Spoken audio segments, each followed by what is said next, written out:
Oh, hi. Hi, everybody.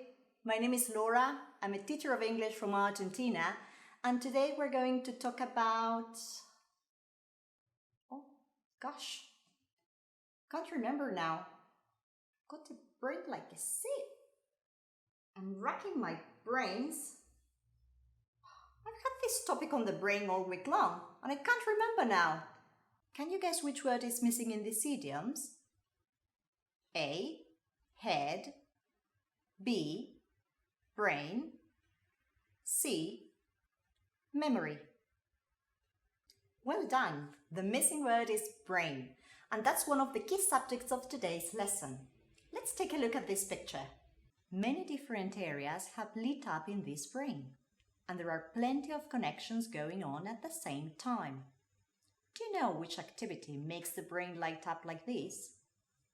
Choose one of these answers. A. Playing golf. B. Playing a musical instrument. C. Playing chess. Okay, check it out for yourself. The correct answer is B. Playing a musical instrument.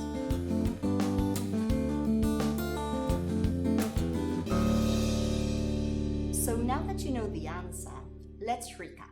In today's lesson, we're going to learn some interesting facts about how music impacts on the development of the brain. Have you ever read articles or watched videos in relation to these? Well, I would like you to take out a sheet of paper and draw 3 columns. In the first column, you're going to write all the information you already know about this topic. Regarding the second and third columns, you're going to leave them blank because we're going to go back to them at the end of the lesson. Now I'll present some interesting statements for you to decide if they are true or false. I would like you to write all your answers down because we're going to check them at the end of the activity. Ready? When you play a musical instrument, the left hemisphere of your brain doesn't work as much as the right hemisphere.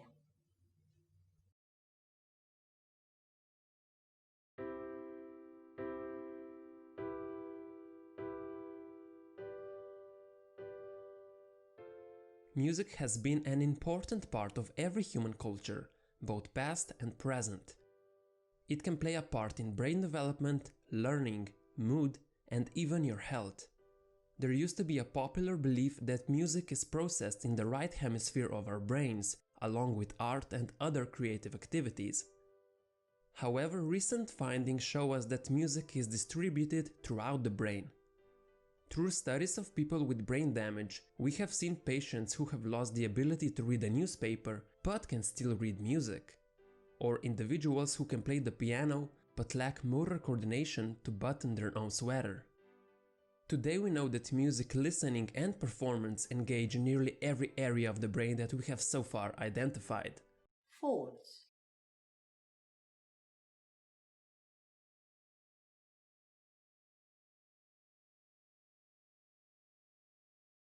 Music can help us exercise more efficiently.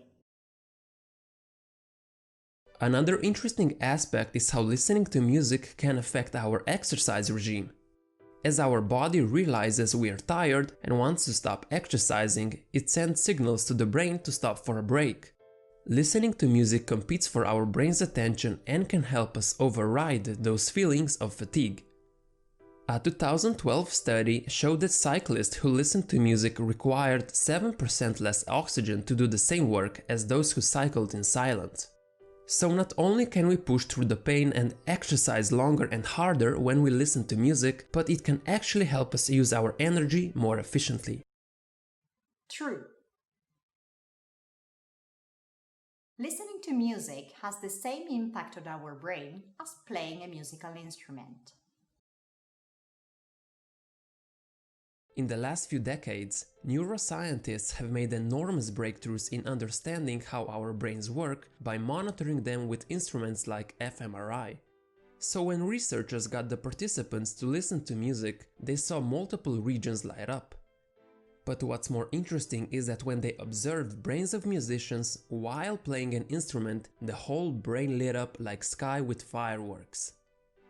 So while listening to music engages some interesting brain regions, playing music is the brain's equivalent of a full body workout. False.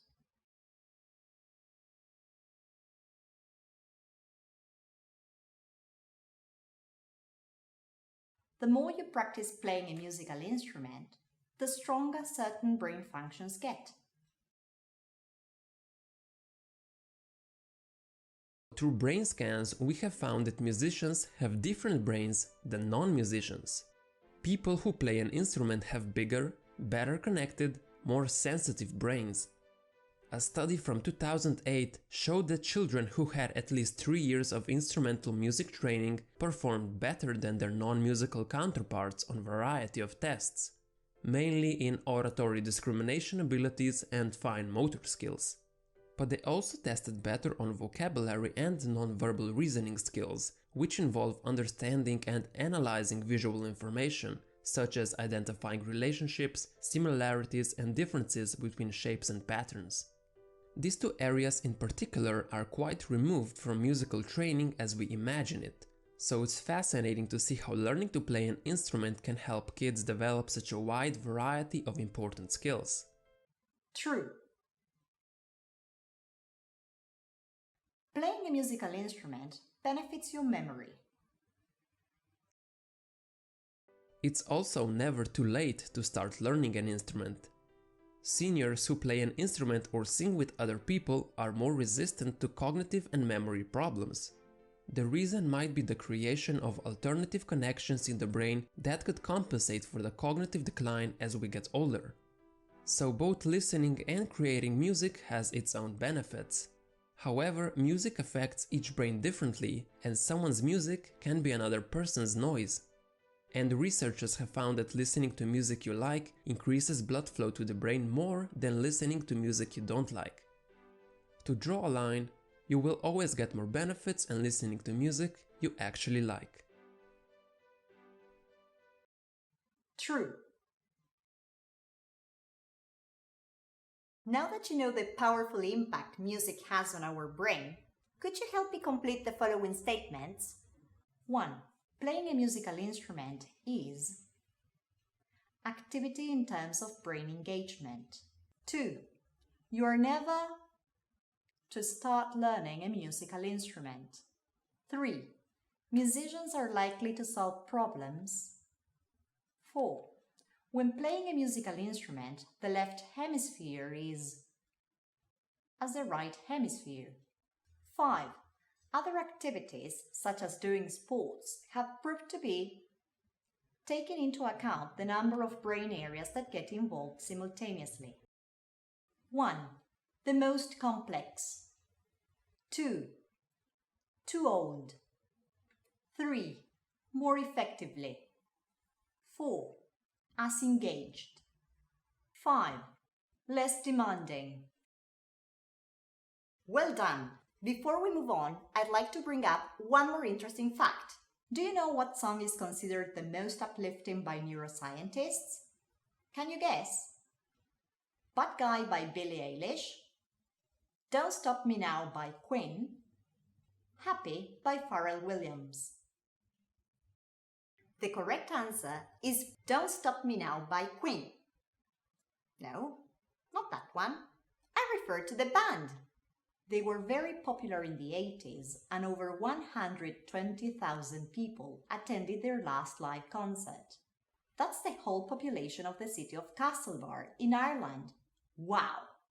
As we've learned, music is very powerful because it helps people in many ways. Physically, psychologically, and emotionally. It plays a big role in tough times because music has the power of instantly changing our mood. Check out this headline.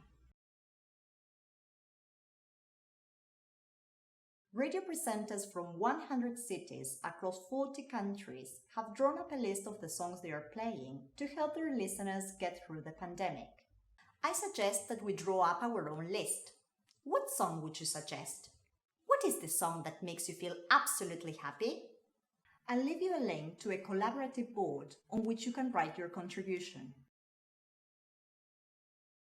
At this point of the lesson, I would like you to go back to the columns you left blank at the beginning of the class.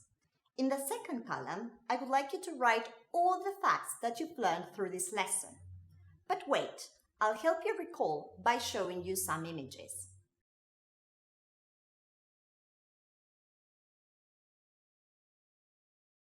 Now, in the third column, I would like you to write some questions you still have.